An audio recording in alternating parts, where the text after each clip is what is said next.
प्रधानमंत्री ग्राम सड़क योजना फेज 4 ये 4 फेज्र आज तार शुभारंभ करने स्वयं निजे केंद्र ग्राम उन्नयन मंत्री शिवराज सिंह जी आज आम ओडिशा को एवं से निष्पत्ति नेले मु रायगड़ा जिलूर ये कार्यक्रम शुभारंभ करा एथिरे प्रधानमंत्री ग्राम सड़क योजना फेज 4 रे 1698 कोटी टंकार एवं प्रधानमंत्री ग्राम सड़क योजनार समाप्त हो पारि नथिबा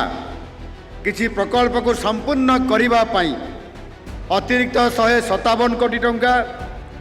प्रधानमंत्री आवास योजना ग्रामीण फेज 2 रे शेष हो पारि नथिबा किछि घर को ये संपूर्ण करिया पई मध्य 630 कोटी टंका मनरेगा रे MGNREGS रो आर्थिक वर्ष 2026-27 पाई 868 कोटी टंका एवं प्रधानमंत्री कृषि सिंचाई योजना रे 30 कोटी टंका मोट 3383 कोटी टंकार